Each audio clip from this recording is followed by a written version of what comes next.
Hey everyone, this is David from Finish Line Factory, and I'm here at Mar-A-Lago for the Palm event. So Mar-A-Lago is a golf course. It's one of Trump's properties out here in Palm Beach, and they're having this huge, massive exotic car show.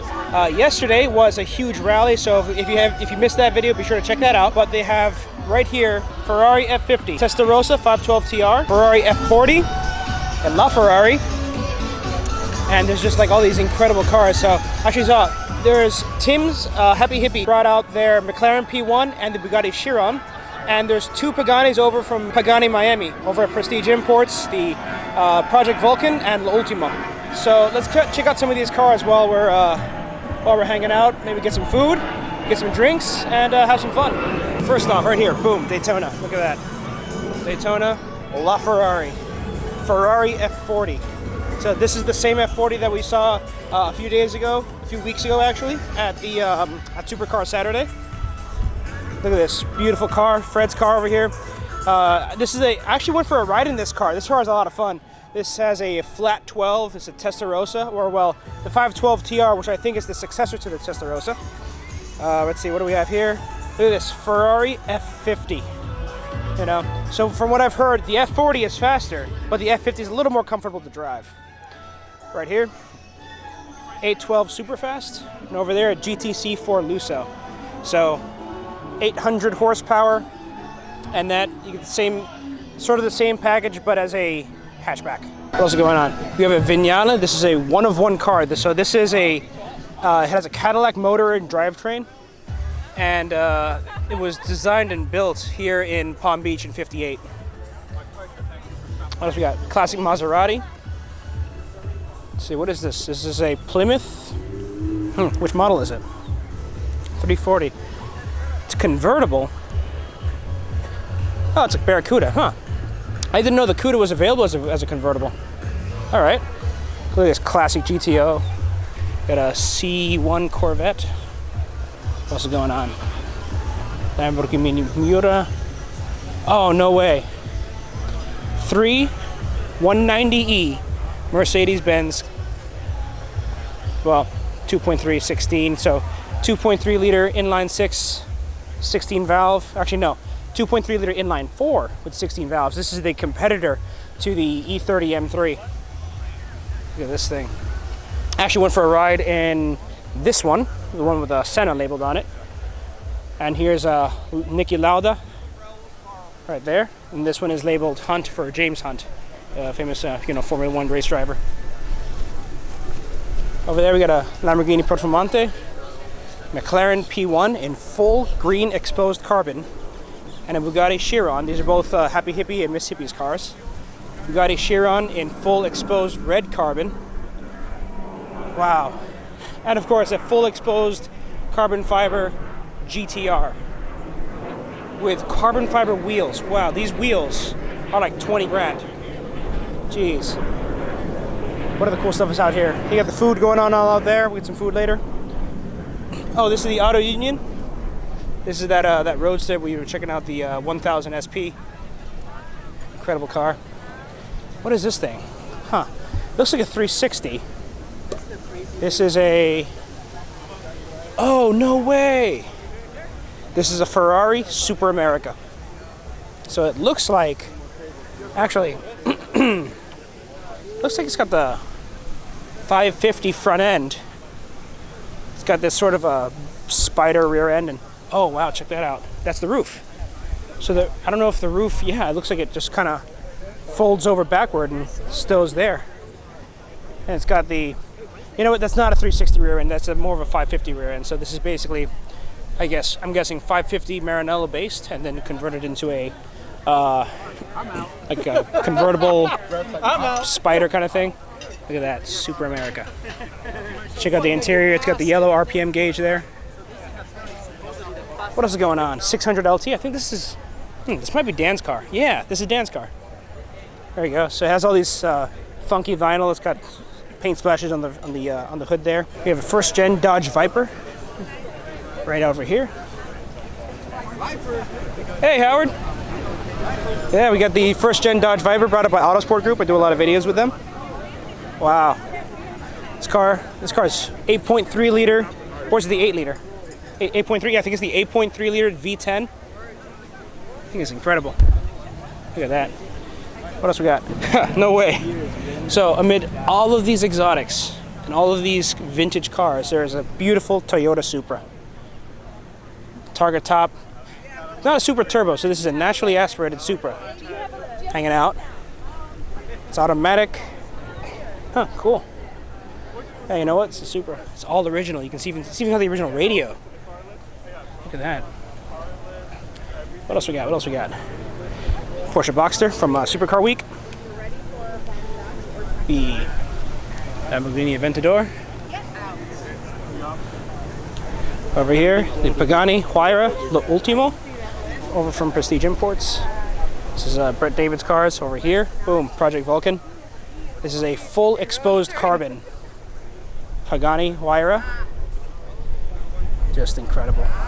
And you can tell this is probably one of the higher mileage Huayras. He drives his car a lot, and you can tell the exhaust systems is fully titanium.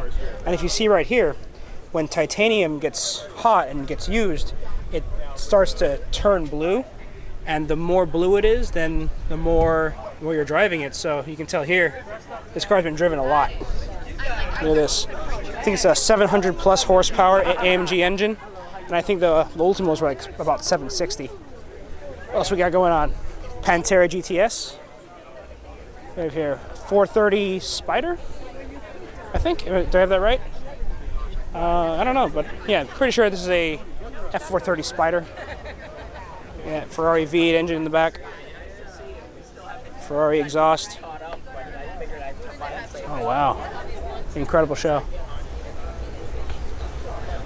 Look at this, 599 GTB. I love the presentation that Ferraris have with the engine bay. I mean, look at this, the design of the manifold, the valve covers, the intakes, just look at that. You don't see, I don't think there's really a whole lot of modern cars other than Ferraris and like very special cars that do this. Just looks, I don't know, I just love the presentation. Look at that, nice interior.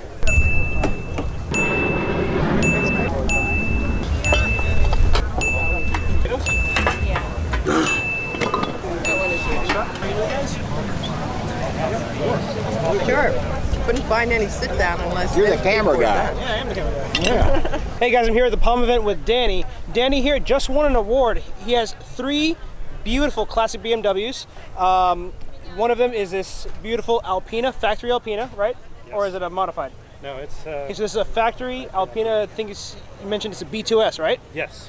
Okay, and then we have this one of 2 Schnitzer Turbo and a factory Alpina race car. So I'm going to turn the camera on to Danny, and Danny's going to tell us all about these cars. Okay. So we can start with the coupe. This is from 1971. Both Alpina and Schnitzer were aftermarket tuners in Germany that took the stock cars from BMW and modified them, both in street and race version. This car was a 3.0 single carbureted car that Alpina took in. They modified the engine, put 3 carburetors on it, did the suspension, wheels, front spoiler, makes about 250 horsepower. Really nice car to drive. And then the next car is, of course, the 71 Alpina team car, which was raced in 1971 on the European Touring Car Championships. This car won the 24 Hours of Nürburgring. It also placed a few top 10 finishes in 3 or 4 other races, which did really well. So it's really special for me to have this car here today. And then we have the Schnitzer E21, which they took a factory 323 and put a turbocharger on it and modified it with the wheels and the spoiler and the graphics. Also very, very cool car to have, very rare car to have. So it's nice to be here at a nice event today. Let's check out this the Schnitzer real quick. So I remember this car is one of 2, is that correct? Well, they brought 2 into the United States, importer called Hardy & Beck, which was an aftermarket tuning company out in Berkeley, California, brought 2 of these cars in 1981. The other car, I believe, is still in Pennsylvania, and I acquired this car about 5 years ago. So it's a pretty rare car. They don't know how many were produced by Schnitzer. thinking maybe 20, 25, and I've only seen 3 other ones in the world. So it's a pretty rare and special car, and really fun to drive. Awesome. Can you pop the hood on the Schnitzer for us? Oh, that's really interesting. That slides forward and then up. Okay. So they put a KKK turbocharger on the M20 motor. It makes about 200 horsepower. Oh yeah, so there's the intercooler there. Mm-hmm. So the turbo probably under here. Is that correct? The turbo's Yeah, because over here. Where is it? I believe it's over here. On the other side? It's down here. Yeah. Oh wait, what? Hold on a second. So is this like what's this here? What is this part that I'm looking at? That's the CIS injection, fuel injection. Okay, so that's for the fuel injection. Yeah. So if we come around to this side, here's the turbo. Comes in through the intercooler. Excuse me. Okay, so the exhaust is on this side. Yeah, it's way down there. Let me see if I can zoom in on it. Yeah, there's the turbocharger. Yep. Comes out there into the intercooler, which then goes straight out to the... okay. Interesting. And then this part here, what is this that I'm looking at? This pipe that says Schnitzer on it and comes up. Is that part of the fuel injection system? Yes. An error.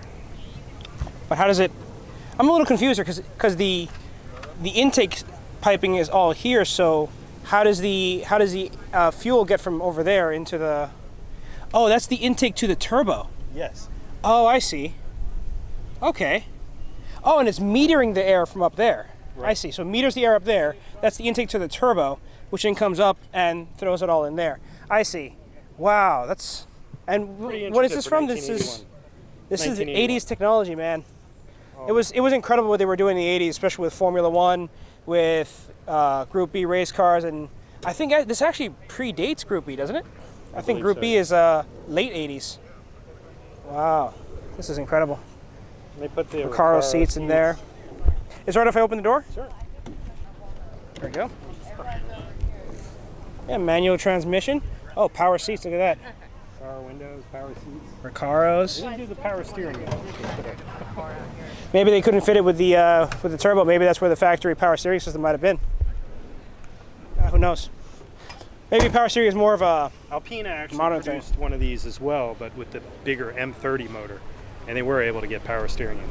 Oh, awesome. And I think you said this is a factory Alpina car. It actually won the 24 hours of the Nürburgring in '71.